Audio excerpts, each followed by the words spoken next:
नमस्कार, स्वागत है, अभिनंदन आप सभी दर्शकों का एक बार फिर से वेदर अलर्ट इन्फॉर्मेशन में।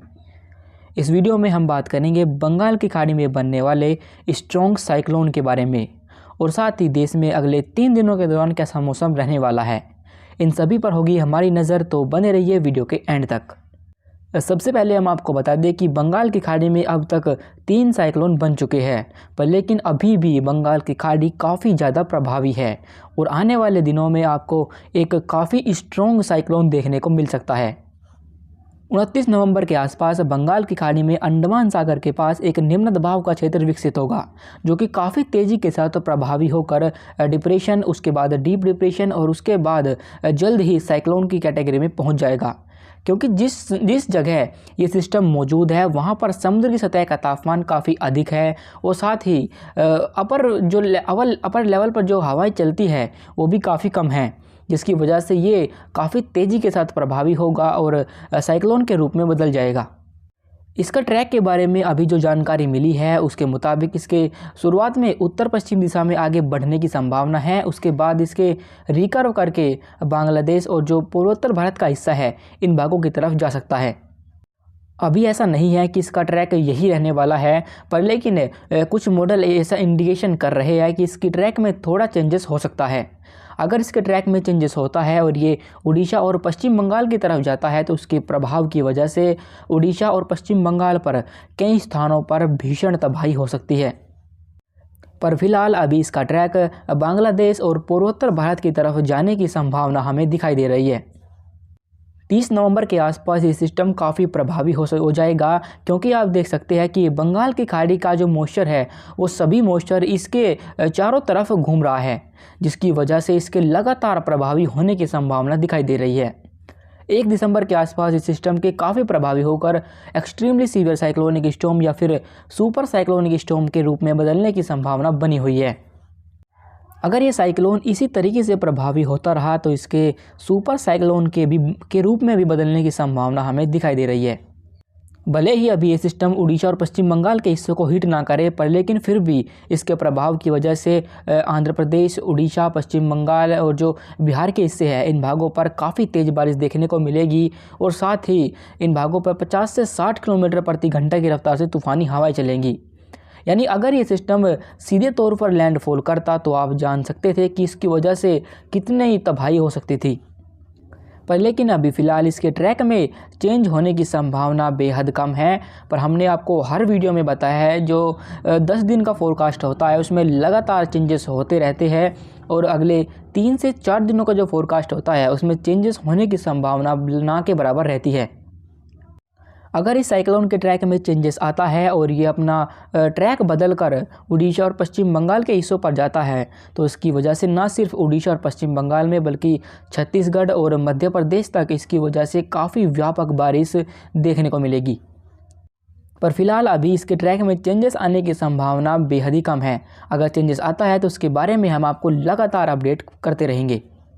आप देख सकते हैं कि 28 नवंबर के आसपास ये सिस्टम लगभग यहाँ डेवलप होगा और उसके बाद कितनी तेज़ी के साथ ये लगातार प्रभावी होता रहा है और 8 से 9 किलोमीटर प्रति घंटे की रफ्तार से ये उत्तर पश्चिम दिशा में आगे बढ़ेगा।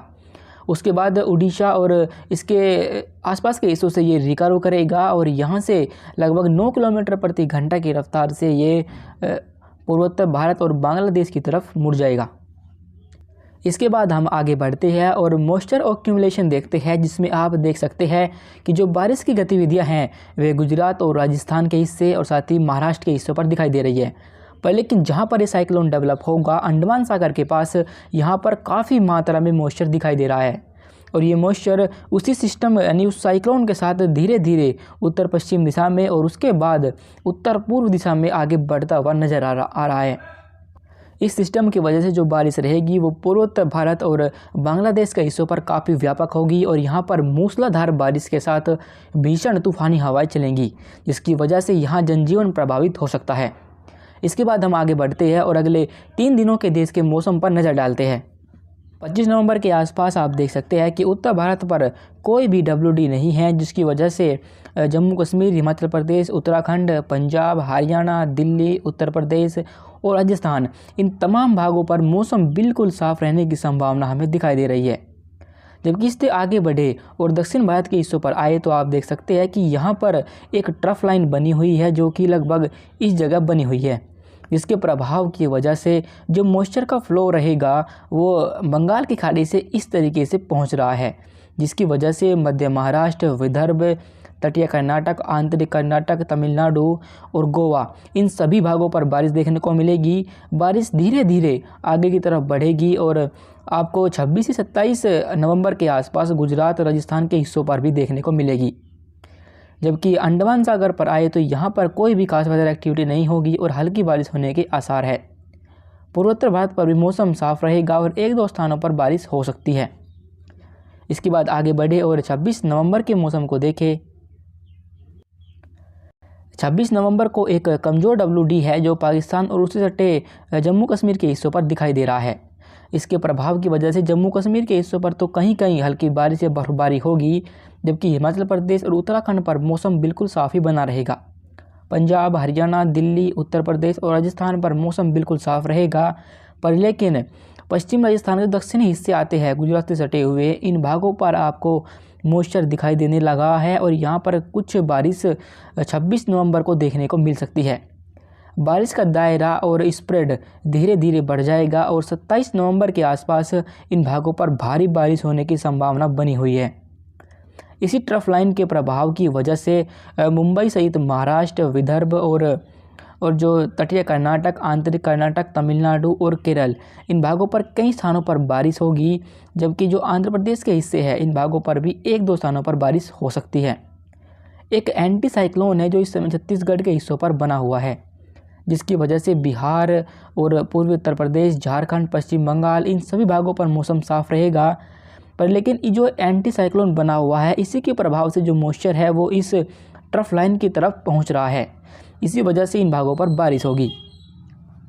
अंडमान सागर पर बारिश की गतिविधियां बढ़ जाएंगी और यहाँ पर कई स्थानों पर मध्यम से भारी बारिश होने की संभावना है। पूर्वोत्तर भारत पर मौसम बिल्कुल साफ रहने के आसार बने हुए हैं। इसके बाद और आगे जाएं और 27 नवंबर के मौसम को देखें। मध्य प्रदेश के ऊपर बन जाएगा और इसके प्रभाव की वजह से जो हवाएं रहेंगी वे इस तरीके से घूमना शुरू हो जाएंगी, जिसकी वजह से गुजरात के पूर्वी हिस्से और पश्चिमी मध्य प्रदेश, महाराष्ट्र और मुंबई इन तमाम भागों पर कई स्थानों पर मध्यम से भारी बारिश होगी और कुछ स्थानों पर ओलावृष्टि भी हो सकती है। एक WD है जो जम्मू कश्मीर के हिस्सों पर पहुंच जाएगा, पर लेकिन ये सिस्टम इतना स्ट्रॉन्ग नहीं है कि ये पहाड़ों के साथ साथ मैदानी हिस्सों पर भी बारिश दे सके। पर लेकिन इस चक्रवाती हवाओं के क्षेत्र की वजह से पंजाब और हरियाणा में एक दो स्थानों पर बादल छा सकते हैं और हल्की बूंदाबांदी हो सकती है। जबकि WD के प्रभाव की वजह से जम्मू कश्मीर और हिमाचल प्रदेश पर कुछ स्थानों पर बारिश होने की संभावना बनी हुई है। पश्चिमी उत्तर प्रदेश, पूर्वी उत्तर प्रदेश और बिहार, झारखंड, पश्चिम बंगाल और छत्तीसगढ़ इन सभी भागों पर मौसम बिल्कुल साफ रहने के आसार बने रहेंगे। पूर्वोत्तर भारत पर भी कोई खास हलचल नहीं होगी, यहाँ पर भी मौसम बिल्कुल साफ ही बना रहेगा। अंडमान सागर पर एक निम्न दबाव का क्षेत्र विकसित हो जाएगा और ये सिस्टम लगातार प्रभावी होगा और इसके साइक्लोन के रूप में बदलने की संभावना दिखाई दे रही है। अंत में दक्षिण भारत के हिस्सों पर आए तो दक्षिण भारत पर गोवा, तटीय कर्नाटक, आंतरिक कर्नाटक और तमिलनाडु और साथ ही केरल इन भागों पर भी कई स्थानों पर बारिश होने की संभावना दिखाई दे रही है। हम आपको बता दें कि आने वाले दिनों में देश के कई राज्यों पर बेमौसम बारिश होने की संभावना है और सबसे अधिक बारिश गुजरात और मध्य प्रदेश के हिस्सों पर आपको देखने को मिलेगी। फिलहाल वेदर अलर्ट इन्फॉर्मेशन की वेदर रिपोर्ट में अभी के लिए बस इतना ही। वीडियो अच्छी लगी हो तो इसे लाइक करें और मौसम से जुड़े हर अपडेट को जानने के लिए यूट्यूब पर हमारे चैनल को सब्सक्राइब करना ना भूलें। धन्यवाद।